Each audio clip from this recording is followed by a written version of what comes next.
పీక్లో ఉన్నప్పుడు సార్ మీరు top remuneration ఎలా తీసుకున్నారు సార్? అంటే అప్పట్లో కూడా అసలు రెమ్యూనరేషన్ మీద పెద్ద అసలు ఉండేది కాదండి. ఇది జస్ట్ ఇది వాళ్ళు ఏవి ఇవ్వగలిగితే అది తీసుకున్నాను అంతే తప్ప ఇంత డిమాండ్ చేసి నాకు 5 కోట్లు కావాలి. అప్పుడు అసలు కోట్లు లేవండి. మా రోజుల్లో అన్ని లక్షలే. 10 లక్షలు కావాలి, 20 లక్షలు కావాలని కూడా ఏ రోజున అడగల.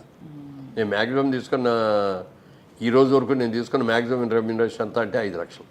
కానీ అందులో పొదుపు చేశారు చూడండి సార్, సేవ్ చేసి దీన్ని గ్రో చేశారు. అది గ్రేట్ సార్. ఎంత దాచుకోవాలి సార్ సుమారుగా? మీరు ఒక బిజినెస్ మ్యాన్ కాబట్టి ₹1 సంపాదిస్తే, ఇప్పుడు మా అలాంటి ప్రొఫెషనల్స్ ఉంటారు, లేదు ఇంకో కొంచెం ఏదైనా ₹1లో ఎంత దాచాలి సార్ ముందు?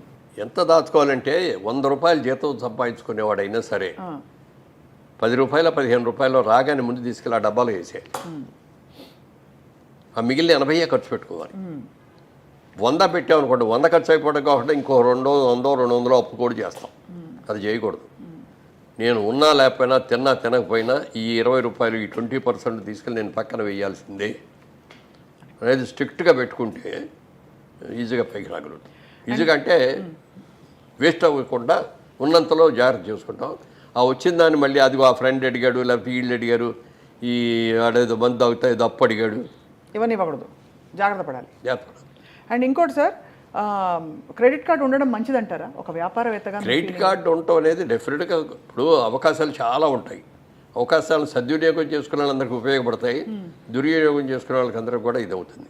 మీరు అమెరికా లాంటి దేశంలోకి వెళ్ళి చూస్తే క్రెడిట్ కార్డు అని ప్రతి దగ్గర క్రెడిట్ కార్డు, డబ్బు డీలింగ్ ఉండదు అసలు. అవును. పెట్రోల్ కొడుచుకున్నా క్రెడిట్ కార్డే పెడతారు, షాపింగ్కి వెళ్ళినా కూడా క్రెడిట్ కార్డు ఇస్తారు, అన్ని చోట్ల ఇదే.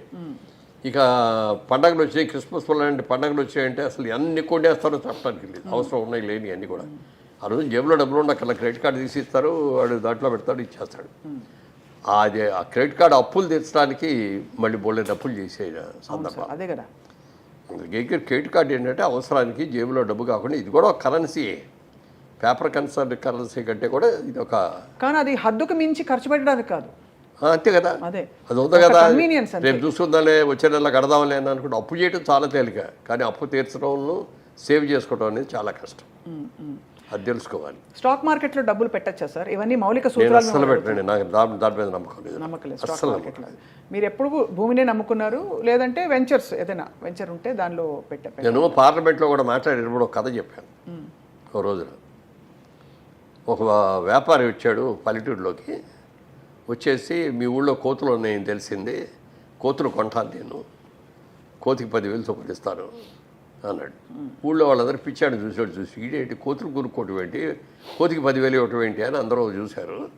ఎవరో కొంతమంది ఈడేదో 10,000 ఇస్తున్నాడు కదని చెప్పి 4 కోతులు 10 కోతులు తీసుకెళ్ళి వాడికి ఇస్తే వాళ్ళందరికీ 10,000 ఇచ్చాడు. వెళ్ళిపోయాడు. వాడు వెళ్ళిపోయిన తర్వాత నిజంగా కోతికి 10,000 ఇచ్చారా అంటే ఇచ్చారని నేను చూపించాడు. ఈసారి మనం జాగ్రత్త పడాలి అనుకొని నెక్స్ట్ టైం వాడు ఇంకో నెలలో వచ్చాడు. మళ్ళీ ఈసారి 15,000 ఇస్తానన్నాడు కోతికి. అందరూ ఎగబడ్డారు. ఓ 50% మనుషులు ఎగబట్టారు, కోతులు తీసుకొచ్చారు, ఇచ్చారు. మూడోసారి వచ్చాడు, 25,000 ఇస్తా, నాకు కోతులు కావాలి అన్నాడు. అప్పటికి అయిపోయినాయి కోతులన్నీ. ఊళ్ళో ఉన్న కోతులన్నీ అంత ముందే కొనేసి తీసుకెళ్ళిపోయాడు. ఎక్కడ కోతులు లేవు. 25,000 ఇస్తానంటాడు. పక్క ఊళ్ళోకి వెళ్తే 20,000కు దొరుకుతున్నాయి. అక్కడికి వెళ్ళి 20,000 కొనుక్కొని కోతులు తీసుకొచ్చేసి వీడికి అమ్మారు. అర్థమైంది సార్. అర్థమైంది కదా. ఆ 20,000కి అమ్మింది ఎవరు అంటే వీడే. అదే అందుకని అదే అర్థమైంది. మన దగ్గర 5,000కి 10,000కి కొన్న కోతుల్ని మనకి 20,000కి అమ్మాడు. అది ఎంత గోల్డెన్ ఇదే సార్ ఇది. అయితే ఇప్పుడు స్టాక్ మార్కెట్ కూడా అలాంటిదేనండి.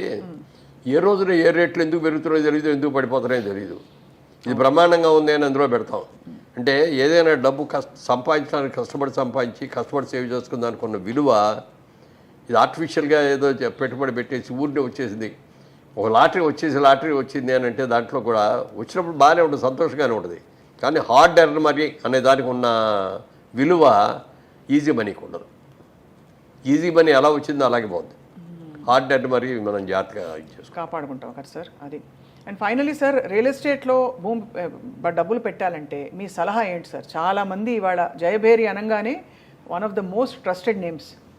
సో మీ సలహా ఏంటి సార్? డెఫినెట్గా మంచిది. అలాంటి ఉద్యోగస్తులు ఎవరైనా సరే, ఇప్పుడు నా ఇంటర్వ్యూస్లో నేను చెప్పిన ఇట్లాంటి మాటలు అన్నీ కూడా విని చాలామంది ల్యాండ్ మీద ఇన్వెస్ట్ చేశారు.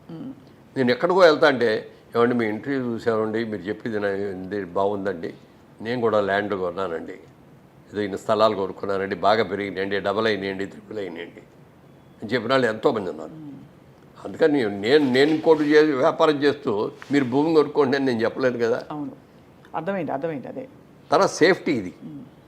ఇప్పుడు ఏదైనా కొంటే, ఇప్పుడు వ్యాపారం చేసేవారు వ్యాపారంలో లాభం రావచ్చు, నష్టం రావచ్చు, కానీ భూమికి మీద నష్టం ఉండదు. అవును, పెరిగేదే తప్ప తరిగేది కాదు, పాడైపోయేది అంతకంటే కాదు. కాబట్టి అంటే కొనుక్కునేటప్పుడు లీగల్గా కరెక్ట్గా ఉన్నాయా లేదా, దానికి హద్దులు సరిగ్గా ఉన్నాయా లేదా అని చూసుకొని మనం కొనుక్కున్న దాన్ని ప్రొటెక్ట్ చేసుకోవాలి మనమే. ఇక్కడ హైదరాబాద్ లాంటి చోట మనం ప్రొటెక్ట్ చేసుకోకపోతే ఎవడో ఒకటి వచ్చి అక్కడ ఇల్లు కట్టేస్తాడు. మాకు ఇదిగో ఈ ప్రాజెక్టులోనే ఒకటి జరిగింది అట్లాగే. ఇక్కడ స్థలం అమ్మే ఒకటి, అంటే మామూలుగా వాస్తు ఎక్కువ చూస్తాం మనం. ఒకటి వాస్తుగా లేని సైట్లు కొన్ని ఉంటాయి, వీధి సోలు అయ్యాయి. అవి జనరల్గా ముస్లిమ్స్ కోరుకుంటారు, వాళ్ళకి వాస్తు మీద నమ్మకం ఉండదు. అవును, అదే కొంచెం తక్కువ ఇస్తాం కూడా రేటు. అందుకని అట్లాంటివన్నీ వాళ్ళు కొనుక్కున్నారు.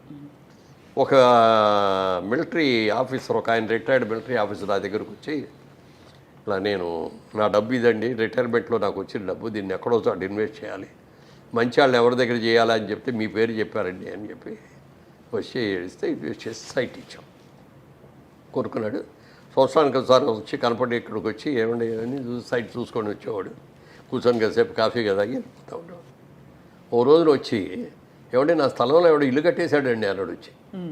మీ స్థలంలో ఎవడో ఇల్లు కట్టడం ఏంటంటే అని వెళ్ళి చూస్తే నిజంగానే ఆయన స్థలంలో ఇల్లు కట్టేశాడు. ఎవర్రా నువ్వు అని అడిగితే, నాదేనండి, నేను కొనుక్కున్న సైట్ కదా అన్నాడు. ముస్లిం అన్న అతను. నీ సైట్ పక్కది కదా, ఇది కాదు కదా అంటే, ఏమనండి ఇదే అనుకున్నానండి నేను అన్నాడు. మరి ఎట్లా ఇప్పుడు నన్ను నా సైట్ తీసుకోమనండి అన్నాడు. నీ సైట్ వాస్తుకి ఎకనిస్ట్ వాడు తీసుకోడు అయినా, నువ్వు కొనుక్కో ఇప్పుడు ఆ స్థలం అన్న. అంటే నా దగ్గర డబ్బులు ఉన్న డబ్బులని పెట్టి ఇల్లు కట్టారని నా దగ్గర డబ్బులు ఏం చేయాలి? వెంటనే ఇంకో ప్లేట్ ఎవరో అమ్మేవాళ్ళు ఉన్నారో చూసి ఆ సైట్ మేము కొని ఆ సైట్ ఆయనకి ఇచ్చాం. ఇవ్వగా ఆయన ఎంత ఆనందపడిపోయాడంటే, ఎంతమంది దగ్గరికి వెళ్ళి చెప్పాడు ఇది చెప్పడానికి. ఆ పాజిటివ్ న్యూస్ని స్ప్రెడ్ చేస్తే వీళ్ళ దగ్గరికి వెళ్తే నమ్మకం, గ్యారంటీ అనేదాన్ని. ఇప్పుడు ఊరిని బిల్డప్ పోదండి, నేమ్ బ్యానర్ నేమ్ రావటం, మంచి సినిమాలు తీస్తే బ్యానర్కి మంచి పేరు వస్తుంది, వ్యాపారం కరెక్ట్గా చేస్తే ఆ వ్యాపార సంస్థకి మంచి పేరు వస్తుంది. అట్లా నిజాయితీగా ఉన్నారు. ఒక్కొక్కసారి మనకు నష్టం వస్తుంది, వచ్చినా కూడా మన కస్టమర్ని ఎప్పుడు కూడా చేయకూడదు. మేము మొట్టమొదట వ్యాపారాన్ని మొదలుపెట్టినప్పుడు ఇట్లా గాజు అద్దం ఉండేది, దాని కింద ఒక కాగితం పెట్టుకున్నాం, customer is our God, customer is our pay master, customer is always right అని పెట్టుకున్నాం. అందుకని కస్టమర్ ఎవరు వచ్చినా చాలా గౌరవంగా చూస్తాను, చాలా గౌరవంగా మాట్లాడతాను. మనకి వాళ్ళ ఆనందం ఏంటంటే ఈ కస్టమర్లు రాబట్టే కదా మనకి అనేదో ఒక ఫీలింగ్. తర్వాత కస్టమర్ ఈజ్ ఆల్వేస్ రైట్ అని పెట్టుకుంటాం. మన దగ్గరికి వచ్చి ఏదో కూడా అతను ఏదో బాధిస్తాడు, నీది వాడేది తప్పు, ఇది నేను చెప్తున్నాను, నేను నా ఎక్స్పీరియన్స్ అని నేను అనకూడదు. అవునండి మీరు చెప్పింది కరెక్టేనండి, కానీ నాది వచ్చిన సలహా అండి అని మనం అట్లా వెళ్ళాలి తప్ప అతను తప్పని అనకూడదు ఎప్పుడు కూడా. కస్టమర్ ఆయన పాయింట్ ఆఫ్ వ్యూలోకి మనం వెళ్ళాలి. అవును సార్.